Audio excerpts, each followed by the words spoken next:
I'm Emily Villery with FoxSportsScout.com, here with Ben Garrett of OMSpirit.com.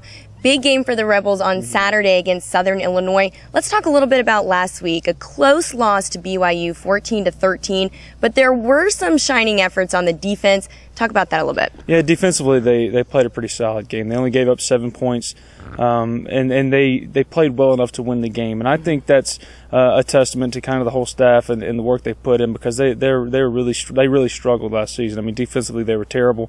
They're in the bottom of the conference in most statistical categories, and to come in and play a pretty good BYU offense and a good quarterback in Jay Keeps and holding only 7 points, I think that's a testament, like I said, to the work they put in and how much better this defense is, and they're a lot more athletic. And I think that's the most positive thing you can take from a loss, especially against BYU, is that the defense played well, and though the offense struggled and the running game struggled, and many things you expected to rely on didn't happen, the defense was there, and that's something they didn't have last year. Houston now looking for some improvements on the offense going into tomorrow's matchup.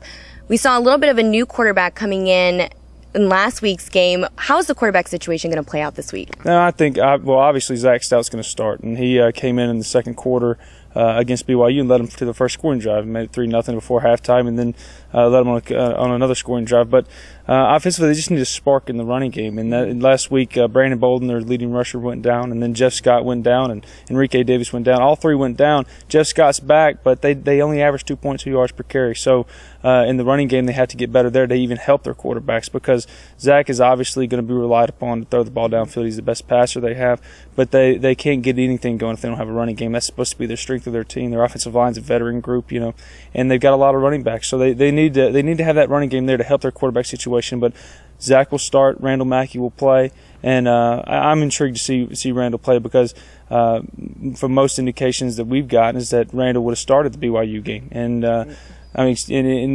to have him back, I think, will be a big help. And he's a good, mobile dual threat guy, and I think he and Zach complement each other well. What do you expect from a Randall Mackey type person this season?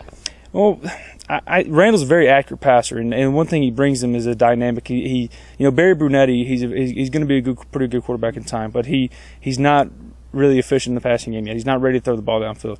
Randall Mackey, he's ready. I mean, he's an older guy. He's been in the system for 2 years. He knows how to get the ball downfield, and like I said, he's the most accurate quarterback on the roster.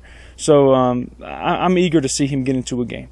And Zach Stout is kind of his position, his job to lose right now, because he did perform well against BYU. He was 13-25 for 140 yards and no turnovers. So, like I said, they complement each other well. But I think that's going to be an interesting thing to watch over the next couple of weeks, especially when they get in SEC play, because those two guys, they're totally different quarterbacks, but they're both probably the most talented guys they got right now.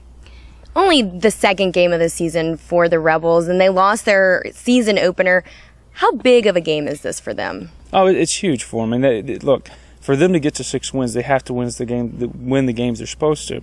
And Southern Illinois, yes, they're kind of a trap team. They can beat you. I mean, they've been tops in the FCS for years now. So Ole Miss has to win this game, simply because if they're going to have a winning season or a bowl season, they cannot lose to them. They enter SEC play next week against Vanderbilt. You can't go to Vanderbilt 0-2.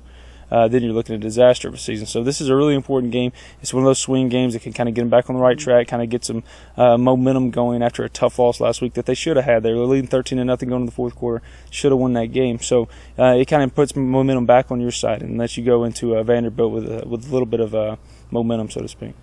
What do you expect out of the Rebels for SEC play? Because that is, being in SEC West, it's a very tough conference this year. How do you think that they're going to play? Well, it's going to be interesting to see. It all depends on that running game. And, defensively, they've shown that they can play, but they're going to have to keep improving on that. I mean, they got a lot of new guys on defense. I think that's what was so surprising about how well they played on Saturdays, because they have so many new guys and young guys that are playing key roles on that defense, and they played well.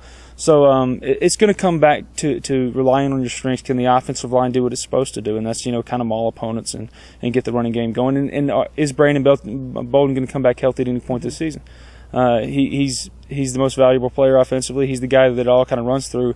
And if he's out for more than 3 to 4 weeks, which was the prognosis, then it's going to be tough to field a consistent offense. So I'm interested to see how they play in the SEC, because Vanderbilt's a good test. They always are. They always play Ole Miss tough. And if Ole Miss can get Vandy, well, then they come back 2-1. If they beat Southern Illinois to face Georgia, then maybe you get on a roll there. So it's interesting because the schedule's pretty hard. It's a lot more difficult than it was last year, and the SEC West has not gotten any easier. You know, LSU they showed against Oregon how good they are. So it all depends on these next 2 weeks. I think that'll tell the tale how good or how much of a contender they'll actually be in the SEC West, because they're picked last for a reason, and it's going to be something to keep an eye on over the next couple of weeks. Rebels back at home tomorrow against Southern Illinois with Ben Garrett of OMSpirit.com. I'm Emily Villery with Fox Sports and Scout.com.